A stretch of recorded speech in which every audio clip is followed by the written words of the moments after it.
ألا يوجد رجل بينكم يا محمد؟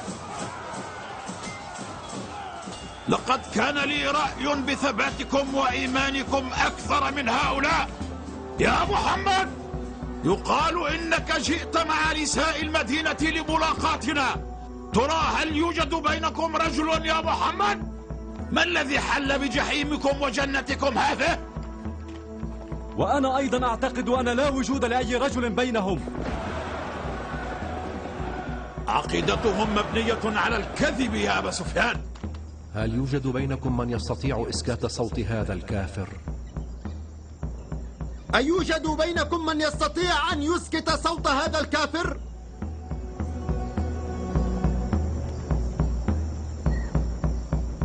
هل يوجد بينكم من يستطيع إسكات صوت هذا الكافر؟ هذا كلام رسول الله.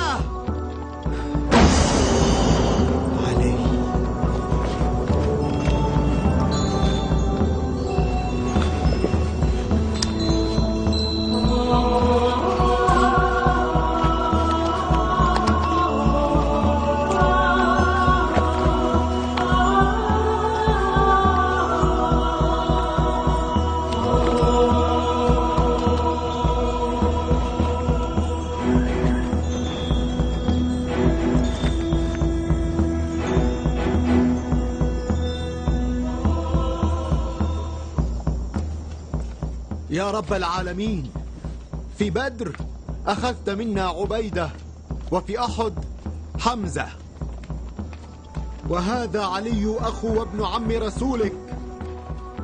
خذ أنت بيده يا الله وانصره على عدوه نصرا مبينا.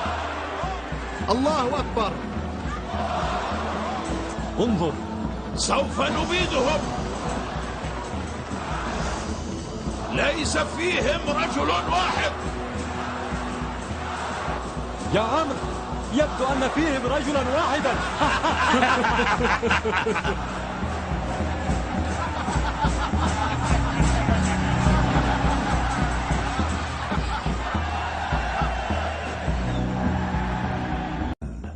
فقد خرج الآن الإسلام كله لمواجهة وقتال الكفر كله.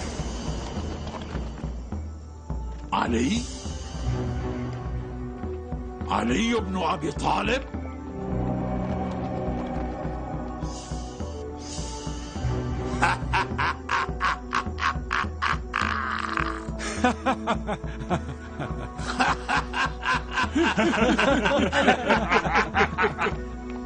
يا رب، ليس على الأرض الآن سوى هذا الفارس الصغير الذي يحمل اسمك واستمرارية رسالتك ويسعى في سبيل نشرها. وليس غريبا أن يخرج محبوك الغرباء هؤلاء إلى المواجهة كي لا يكون لأحد سواك مكان في القلوب. لقد أودعتك عليا على هذه الحال، فثبت قدميه وامنحه القوة والعزم في يديه ببركتك. نحن لا نهرق دم أحد. عد إذن إلى قبيلتك، أغمد سيفك الآن، فإن كان أبو سفيان معك حتى هو ما كان ليذهب نحو الخندق. هل تعرفني جيدا؟ نعم، أعرفك جيدا، وأنا على ثقة تامة بأنك لم تنس ضربة سيفي في الخندق. إذن أظهر شجاعتك، دع الحاضرين يروا أنك تعرف قاعدة الشجاعة. يا أبا سفيان، هذا الفتى قد وضعني أمام 3 خيارات، فإما أن أسلم وأتركك وحيدا، وإما أن أقاتله. إذن ابق مكانك كي ترى بأسنا وترى هذا المارد الذي يرتعد منه الأسد المفترس.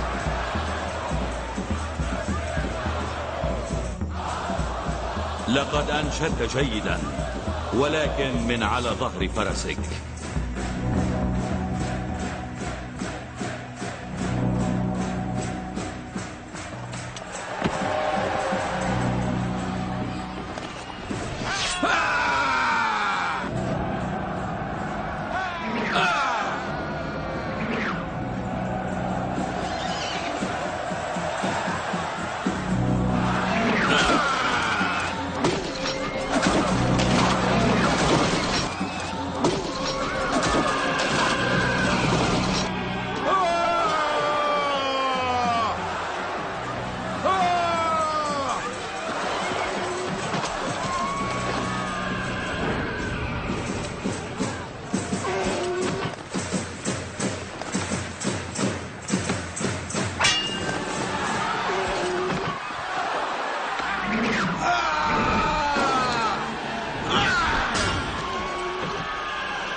لك قدمك كي تشعر بالألم الذي يشعر به فرس مقطوع القوائم.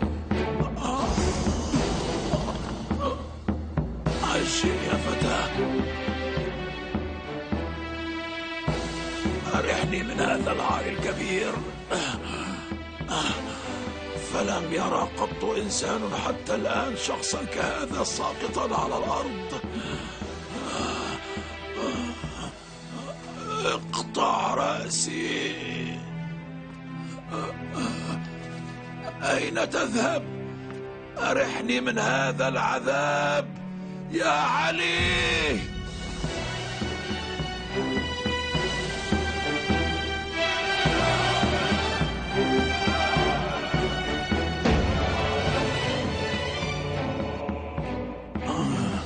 أنا أعرف ضربة سيفك جيدا في بدر.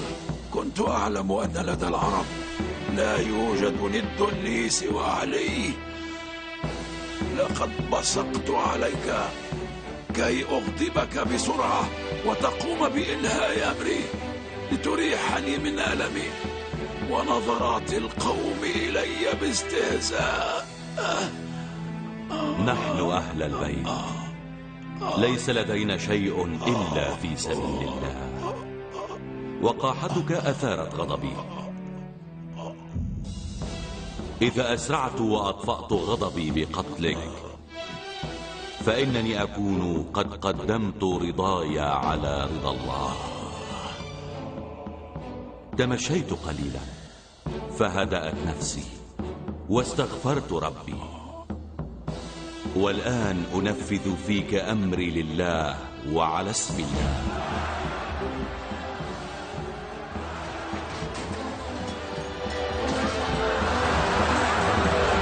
إلى أين تفرون أيها الجبناء؟ عليكم أن تقاوموا. إن ضربة علي في الخندق أفضل من عبادة الثقلين. علي! علي!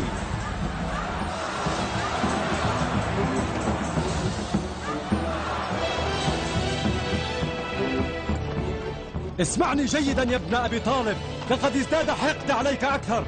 انتظر إلى أن تتذوق طعم ضربتي. سأكون ندا لك بعد ما فعلته. هل سمعت ما قلته؟ سأكون ندا لك بعد هذا.